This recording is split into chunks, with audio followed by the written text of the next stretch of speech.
Welcome to Alberta Conservation Association's Harvest Your Own podcast, the resource for everything hunting, navigating through the field, the butcher shop, and the kitchen. Life is all about great food. Let's get started. Welcome to the podcast. I'm your host, Brad Fenson, an avid outdoor enthusiast who has worked as a freelance journalist, photographer, and public speaker for over 3 decades. I have hunted, fished, and foraged all my life and hope to share my passion for the outdoors. Along the way, I want to encourage everyone to harvest wild proteins and enjoy the satisfaction of providing the next meal for your family. Our goal is to educate, entertain, and inspire individuals to get outdoors and create a connection between food, health, and your future meals. Welcome to Harvest Your Own and another week with BrAdvice or BrAdvice. Today we're going to talk about building your hunting toolkit. You know, this is really about all those little things when you're out hunting. They might seem small, insignificant, but when you put them all together, they make a significant difference. So it's really important to pay attention to those and use all those little things as independent tools to make you a better hunter and eventually more successful.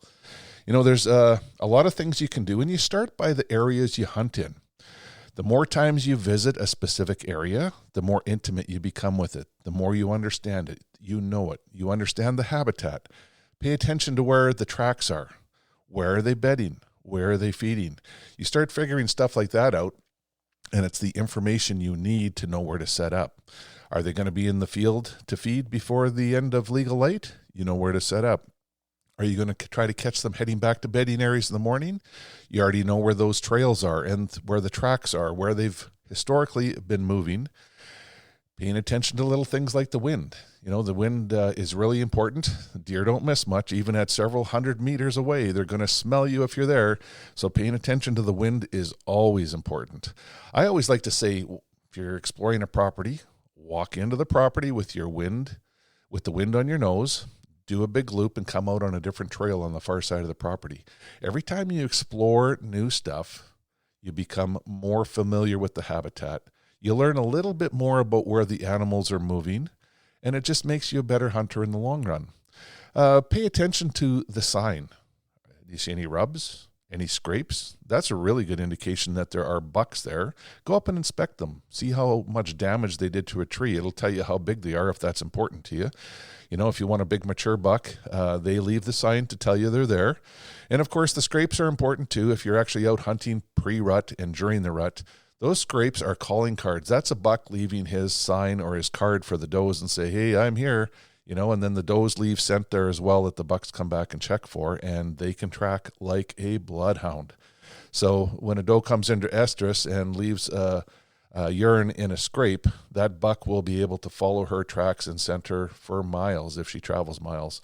So learning where those things are, knowing how to read them, understand them, don't disturb them, of course, but put all that knowledge to use.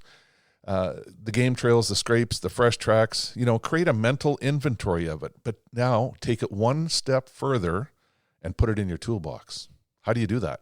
Well, old school would have been you'd get an air photo or a map, you start marking things out, you know, putting little symbols on there. But nowadays we've got these wonderful hunting apps like iHunter and other things where we can go in and we can actually put markers, trail cameras, pictures associated with those cameras.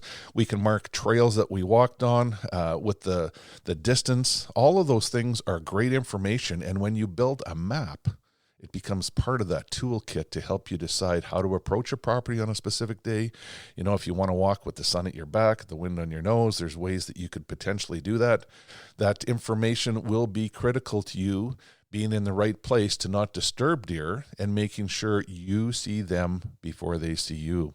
Of course, that also goes with optics. You know, optics are a big part of your toolkit.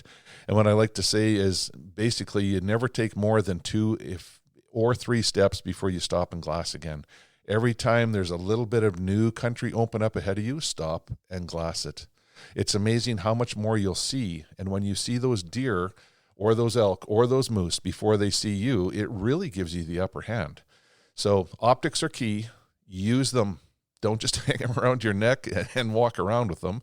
Put them to good use. Make sure you focus them. Learn how to use the diopter and the long-range focus so that you get the most out of those binoculars. But check everything.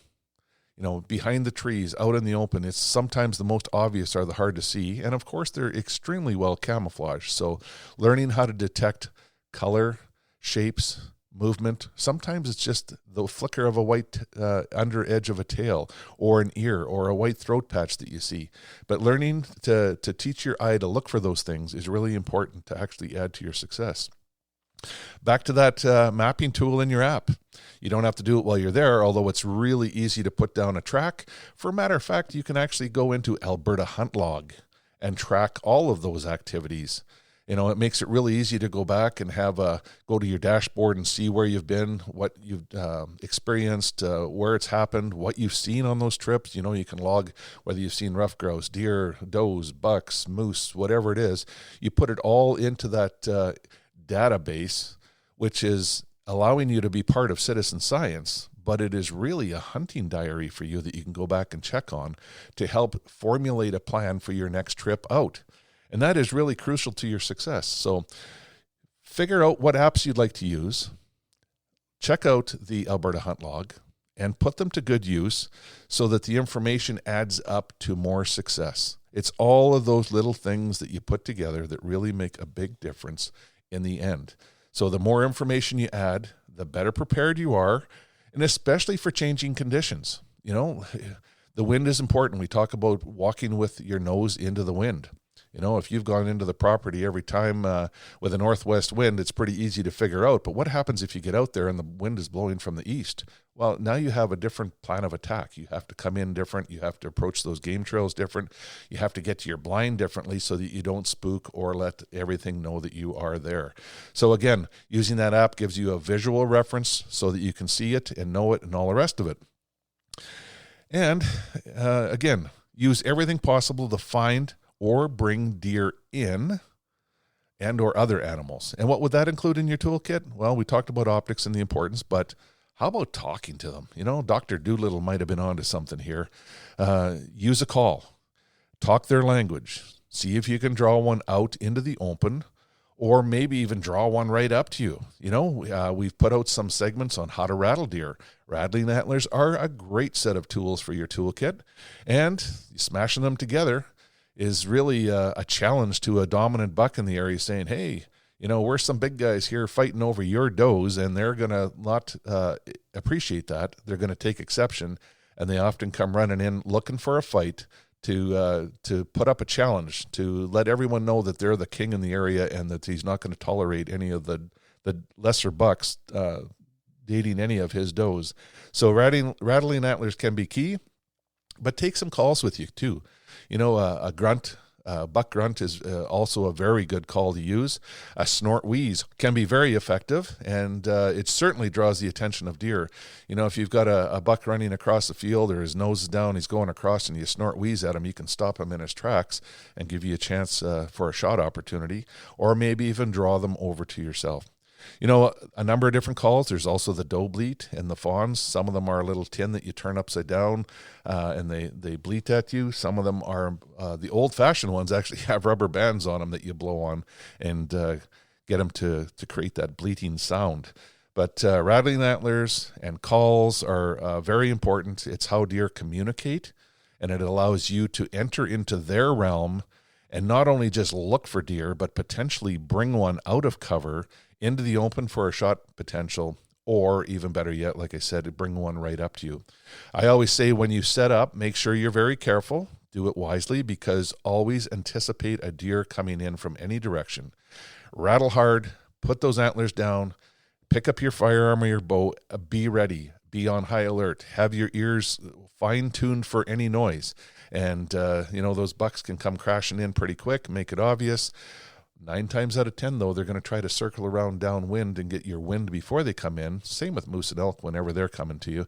So watch those areas. When you set up, make sure you got a long open area downwind where an animal has to come out in the open to expose itself if it's actually going to try to use its nose to bust you. So the other things you can do is try to manage your scent. Humans are stinky critters. When a deer can smell you at 300 meters away, you know that you definitely have some odor on you. So there's all kinds of scent-free products out there.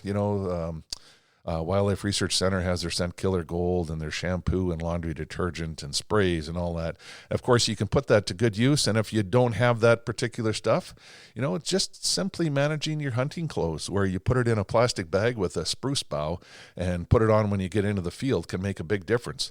You don't want to smell like what you made for dinner the night before. And if your clothes are in the house or you're wearing them while you're doing things around the house, you're going to actually pick up more odor. So, other things like that, whether you're going with a commercial product or spruce boughs or some other thing to try to cover your scent, it's all going to add up in the end. Of course, there's other things to keep you in the field longer too, like hand warmers and energy bars and some water. Fill that hunting toolbox, but don't fill it with just gadgets. Fill it with knowledge. Fill it with the specific gear that you need to use to give yourself an advantage. It's all the little things. Remember that. Tell yourself that over and over. It's the little things that add up to a lot in the end.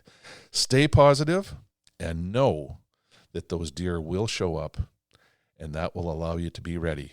So there's your BrAdvice for this week. Create your own hunting toolkit and be more successful in the future. Hopefully, the near future.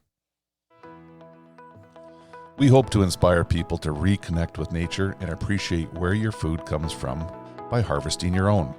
For more information on getting started or to learn specifics about the Field to Fork experience, visit harvestyourown.ca and follow on Facebook and Instagram. Check back often for new material, recipes, and videos that are posted regularly. Please subscribe to Harvest Your Own podcast and take the time to rate and review the show to help us build a dedicated core of passionate hunters as our regular audience. Until next time, embrace the outdoors and all it has to offer. Thanks for joining us.